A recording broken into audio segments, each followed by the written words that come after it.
So, Dr. Ann, thank you so much for taking time to be on the show with me. Thank you for having me here, Jessa. Yeah. I always like to start by asking, why is this what you do? Why are you so passionate about men's sexual health in particular? Right, especially when I'm a woman, right? Oftentimes I get criticized that, hey, you don't have a male part. So why are you talking about something you don't have? Well, but the good side of that is that I'm the receptacle of the male part, right? And I am heterosexual. I'm the receptacle. So I offer a different perspective, which then really widen the perspective of treating men as well. You can put the same thing of why like male doctors that used to that are OBGYN, right? That deliver women for babies as well as doing gynecological procedures, right? Right, We're right. doctors, so we understand the anatomy more than anyone else, whether you're male or female, right? So and we also, as female, we also have a penis as well. That's our clitoris. It's just not as visible as a male, but that is our penis. So the reason why I got into male sexual health is it's a personal reason. My husband had heart condition, and he was taking several heart medication that really disrupt the blood flow. And therefore, he was having difficulty as well. And he was a young man, early 50s, very healthy. And so I wanted to explore natural solutions to help him regain function again. And I, at that time, being board certified in pain management, and I also do acupuncture and I do stem cell therapy. So I was leaning heavily into seeking alternative solution other than medication at that time. And the last thing I wanted him to take is Viagra and Cialis because that is not it's contraindicated or it doesn't go well when you take heart medication. So that really stimulated me to find solution to restore function. And I was already doing stem cell therapy. So I started doing stem cell therapy as well as a technology called shockwave therapy, which uses sound wave technology to restore function. And now we're doing Botox to restore function. So it really started from a very personal, selfish reason. Right. But yet that really launched our protocol on what we do and really launched our objective in educating men that, hey, if you have ED, there are alternative other than the little blue pill and surgery, which is Right. penile implant, right? So, and that's what started me on the quest to really create a sexual revolution. Because I want to bring the subject of sexuality and sex and relationship out of the closet, Right. shame and stigmatize out into the open, like we did several years ago with anxiety, depression, and mental health disorders, right? If we can talk openly about that, we should talk openly about sexuality, which is so integral to our being as a person and interconnection, but yet it's so, hidden and so shameful. Right. And it's almost like if a man cannot function, it's almost a shame, and he doesn't want to talk about it. It's all, and it make him less of a man. So I want to bring it out of the closet into mainstream and say, let's discuss this and yell at the top of the mountain. There are solutions Right. aside just a medication at this point. Okay. Would you just say a little bit about why sexual health is so important? That it actually matters. I mean, Yeah, you're well, preaching to the choir, but I'd love to hear yeah, your thoughts on that. exactly. Right. Well, sexual health is general health, and I'll tell you why that is. Because the reason why we have like for a man with having erectile dysfunction, that means that he's having less blood flow down to the sexual organ for him to function, right, during intercourse.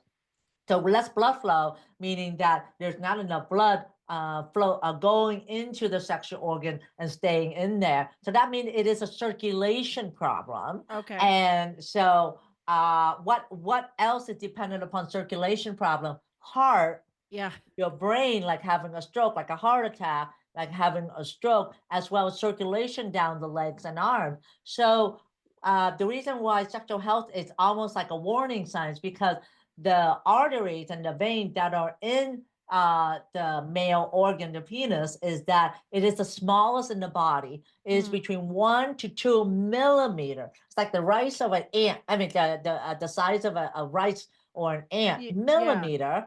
And then the heart is between 3 to 4 millimeter, and the brain and the blood vessel that goes to the brain is about 6 millimeter. So if you start to have circulation compromise that starts in the penis, which is around 1 to 2 millimeter, and it's starting to decrease blood flow there, soon it'll affect the heart, and then soon it'll affect the brain. So it's a warning sign, almost like an alarm that said, "Hey, hey, hey, this is something going on your circulation. Pay attention to this." And or else it will lead to bigger problems such as a heart attack or even stroke, because 67% of men 7 to 10 years after having ED will have a heart attack. Will have a heart attack, not Wow. if. It's a will. It's almost like a progression Yeah. of the disease if you don't treat the root cause of the problem.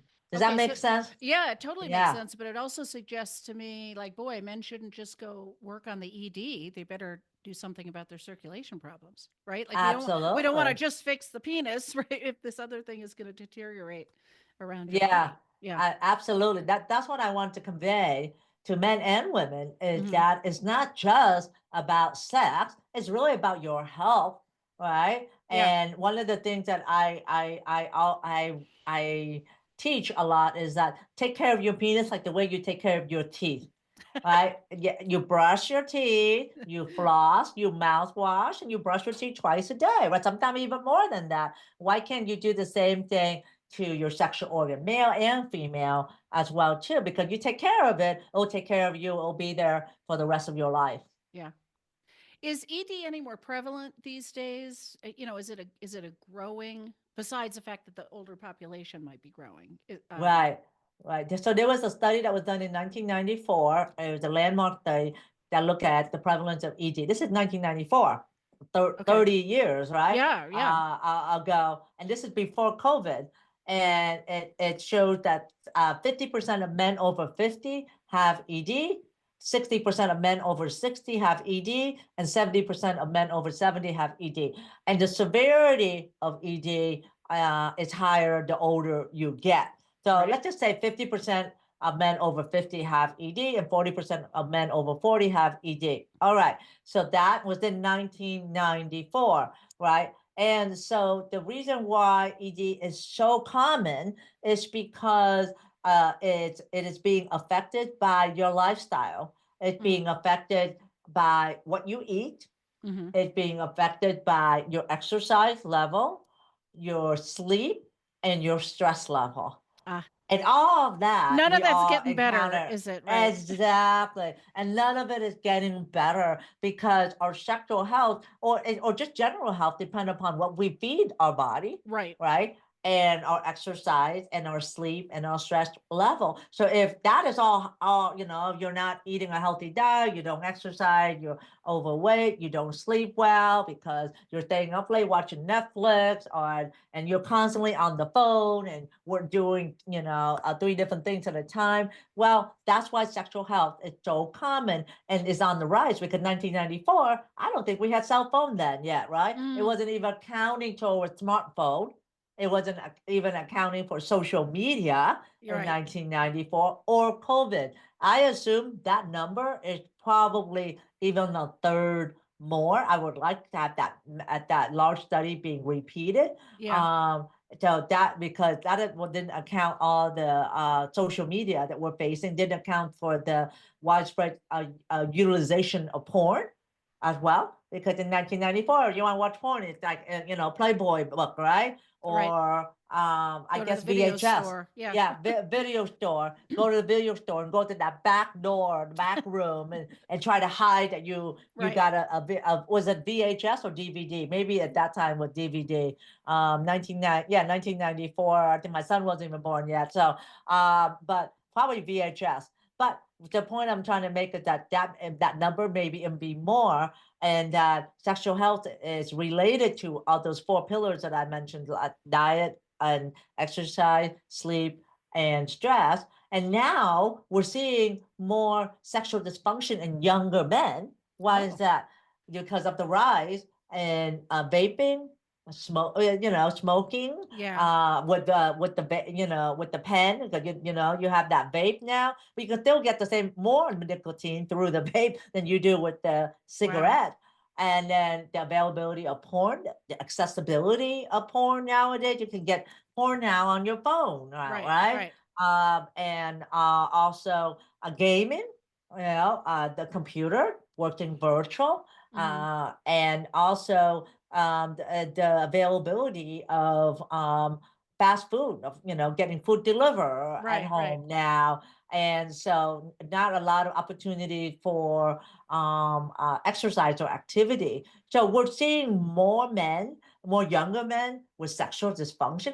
I mean, it's not unusual for me to see somebody that's 30 years old or 28 years Wow. old come into my office with ED.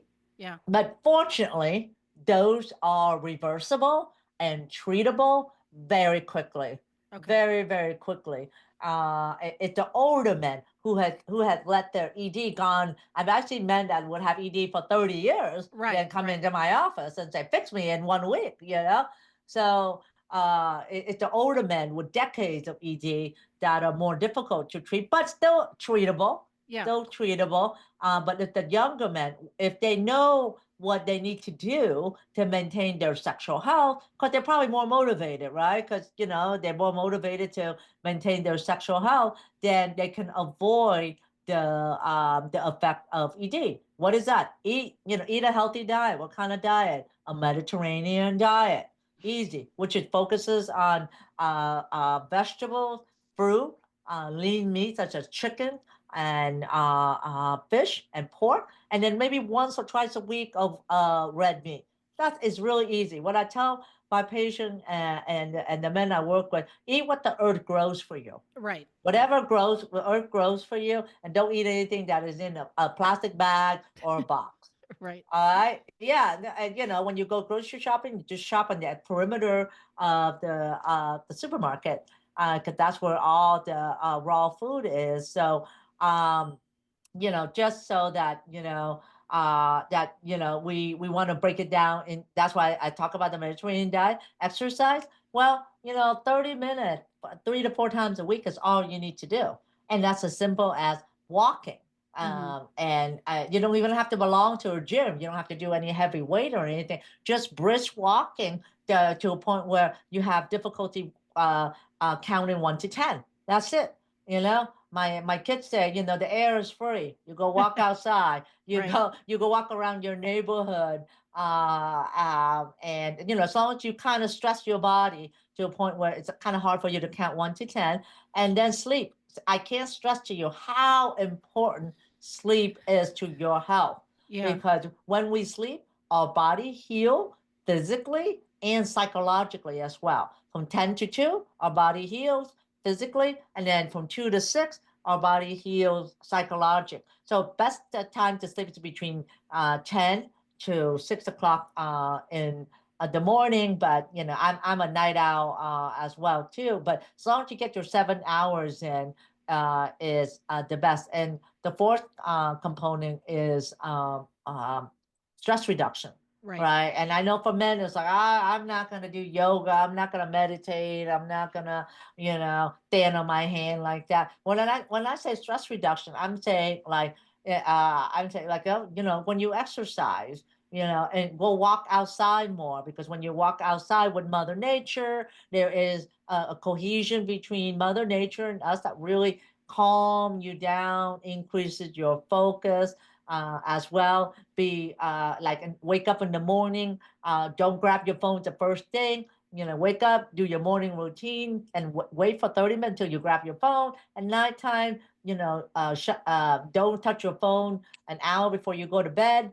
Just those things in itself, just little tweaks like Yeah. that, actually will really help calm down the stress, because right now we probably have more stress than ever, right? We bombarded with our cell phone, and social media, and trying to multitask, uh, um, a lot. I mean, I don't know about you, but I grew up at the time when there was no cell phone. I Right. didn't get a cell phone till I was like 31 years old, at that time. And my work paid for me to have a cell phone, then. So I was used to reading. I was used to picking up the phone, Right. calling people. So I'm used to old fashioned connection, and I still do that. Yeah. Nothing replaces talking to friends and family on the phone, and then just reading a book. I still read books, instead of a Kindle or anything. I still open up a book as well too. So just simple little hacks like that actually goes a long way. Between the four, what is the most important? That yeah, that's gonna go a long way. You know what that is? The I most important is the diet. Okay. I was gonna say it's Eh, hard to pick. It's like your favorite child or something. Yeah, It's yeah. it's the diet. If you said, well, it's too many stuff for me to do, I always tell my patient, focus on what you eat, because what you eat is what's going to go to your body. What that is the nutrient that's going to float to your blood, which is then the nutrient that's gonna affect the blood vessels, Right. right? So the diet is critical. I have seen men that have ED that all they did was just their diet before when they had ED was um, Coke, French fries, a hamburger, chips, a donut. That's Right. an everyday thing, right? Right. That's Right. every day. That's their diet. Pizza, but they drink Coke instead of water. They drink Coke. All they did was just essentially cut the sodas and cut the bread, cut the toe and cut the bread, and also cut the red meat from like every day to like 2 times a week. Just doing that alone, and did not change their exercise. I mean, these guys still sleep at night, and even one guy, still smoke, but he's starting to see improvement in his erection, Right. just by just changing his diet alone. So if you have to do one thing, men, is really what you eat is what matters the most. Yeah. Now uh you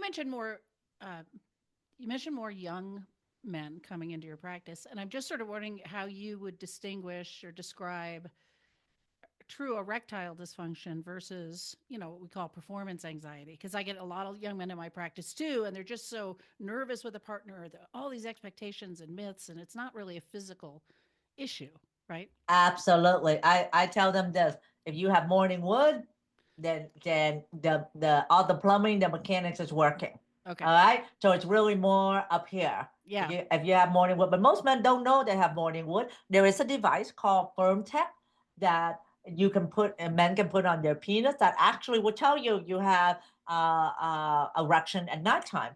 Men have between 3 to 6 erection at nighttime, lasting 5 minutes to 10 minutes.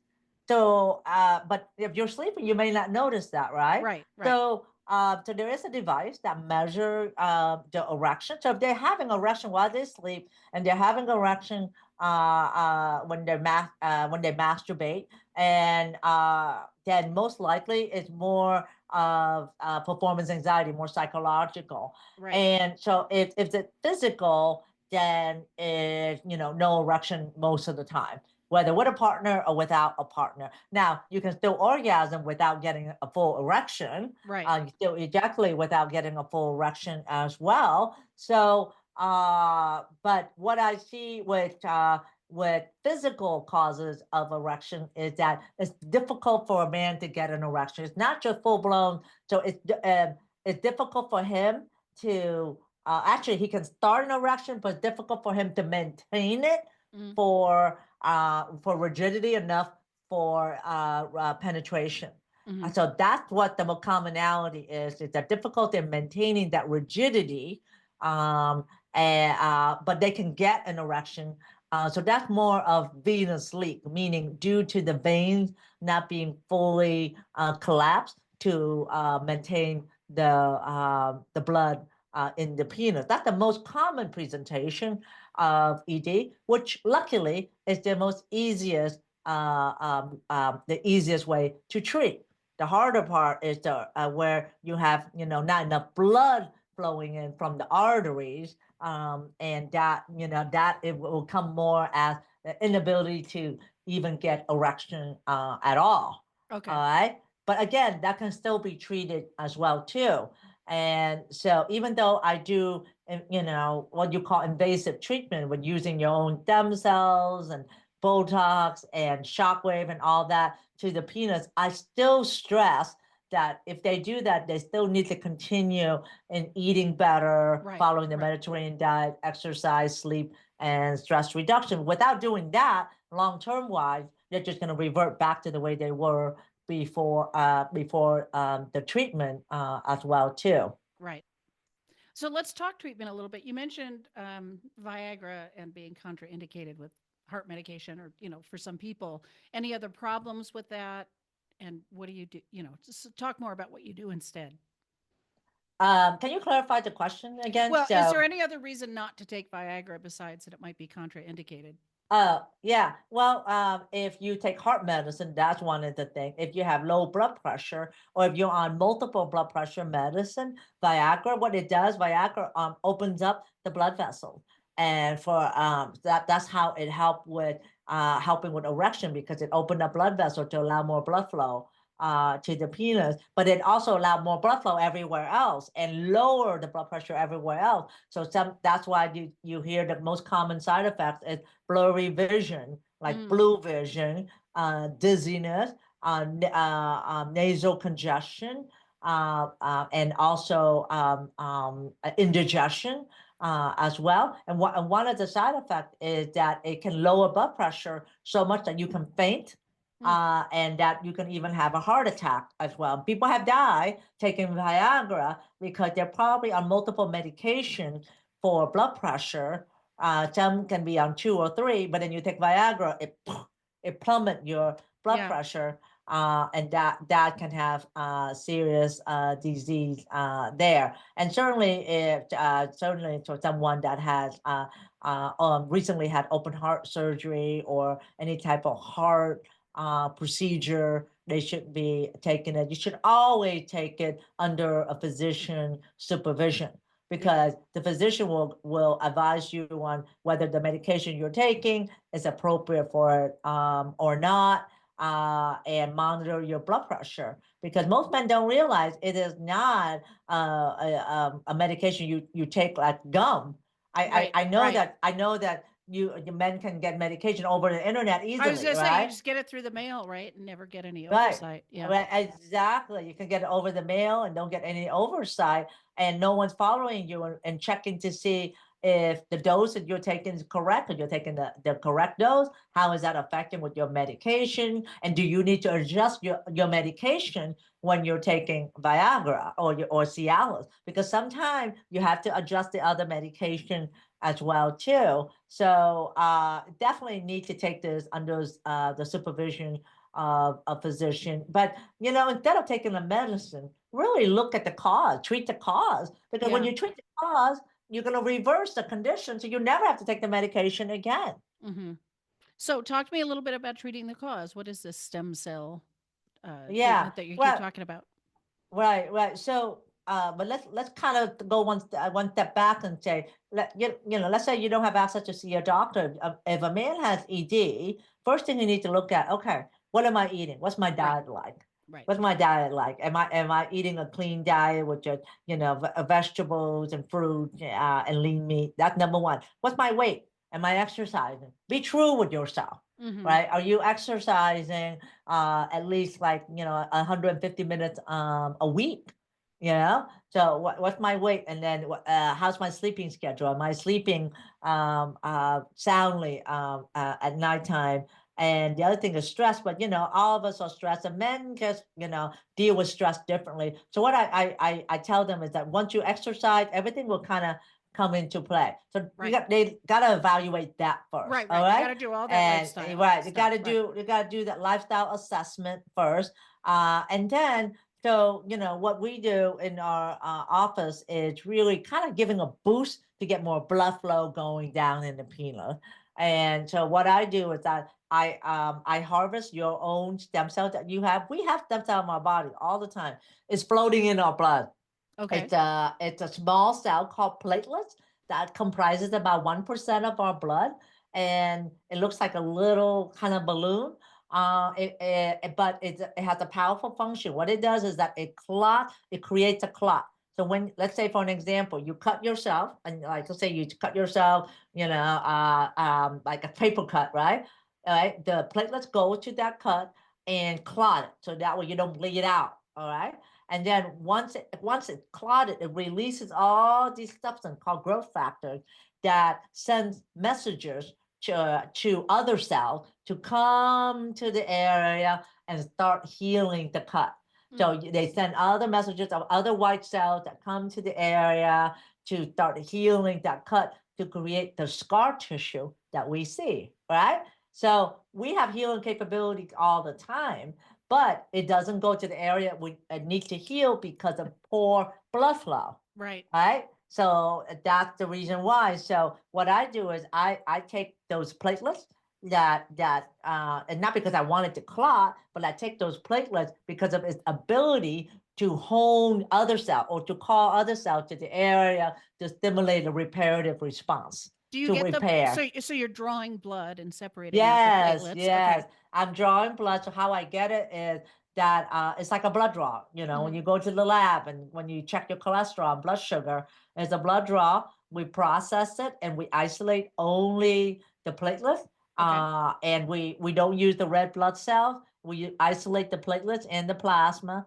And I put in about 64 billion cells back. So how we do that is we would inject that into the penis, and how that does is that it repair the damaged blood vessels in the penis. That's what it does. Is that it Okay. repairs the blood vessel in the penis to bring in more blood flow. And then on top of that, I'm always at the top of innovation and technology. We're now adding in Botox. Yes, the same Botox that women get to their face for wrinkle, but Botox. There was 3 studies that came out about 2 years ago, which shows that Botox is effective for ED. Why is that? Because Botox relaxes muscles. That's how it Mm.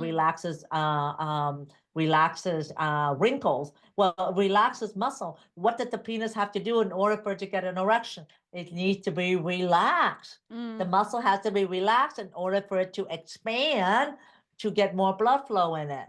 So, but the muscle is not relaxed because you're stressed out, you're nervous, or because it's not relaxed because you haven't had an erection in about a year. So, what the Botox does is it relaxes the muscle in preparation to get more blood flow, right? It also does other things to the nerve as well too. So that's why I love using Botox along with the stem cells called the platelets. And then on top of that, we also use shockwave therapy. It's a machine that looks like a laser machine that uses sound wave technology, which deliver that energy, and it goes straight to the cells of the penis. And what it does is stimulate healing of the cells.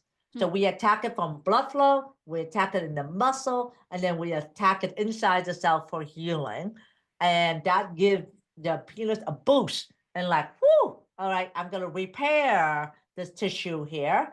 So then you start doing that. And then we add in some supplements like nitric oxide and also some testosterone boosters as well that will increase the man testosterone. I sometimes will also supplement the testosterone that he needs to get as well too.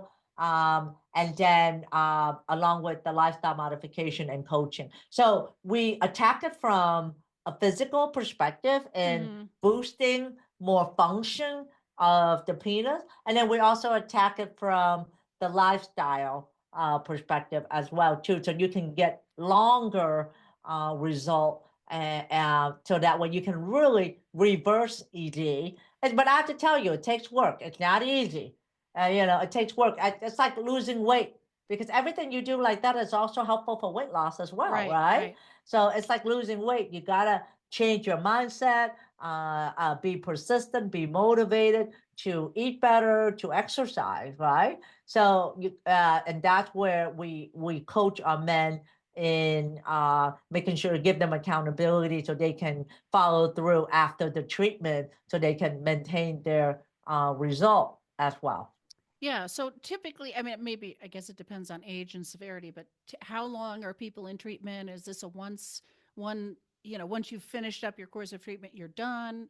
Like, what's the, Well, I think you alluded by saying that it depends on the severity of his ED. Well, if you're 69 years old, you've had ED for 30 years, then it may take more than one treatment to restore function right, again. And that unless if he changes his diet and his exercise level, then he may continue to have improvement for longer term, for right. years.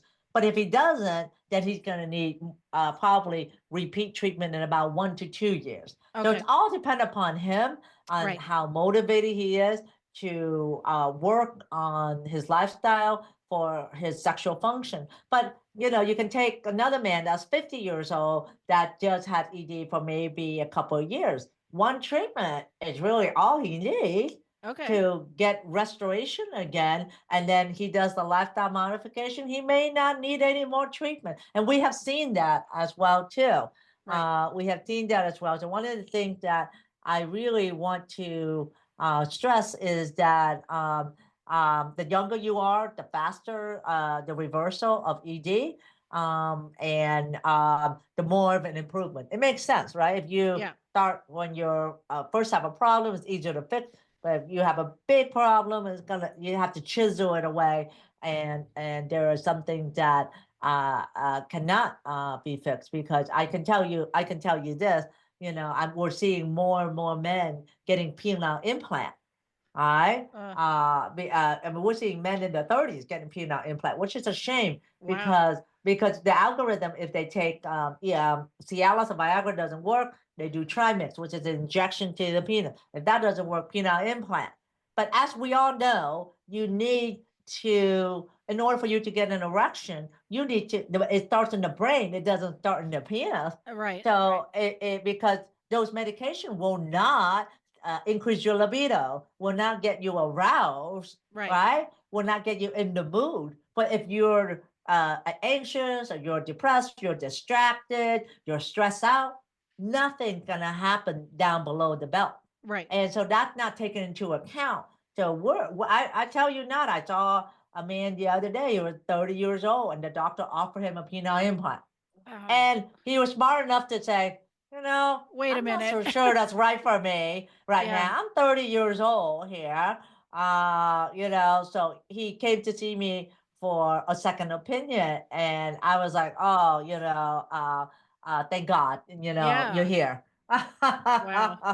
So, speaking of here, where can people reach out to you? Where do they find you?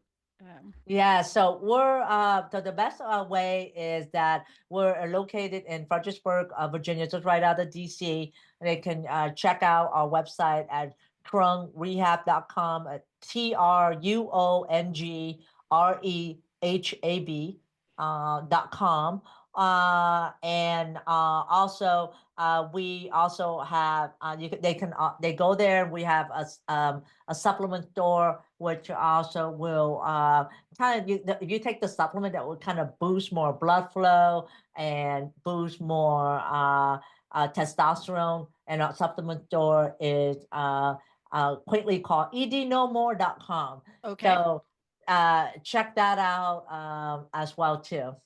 Great. Thank you so much. Thank you for having me.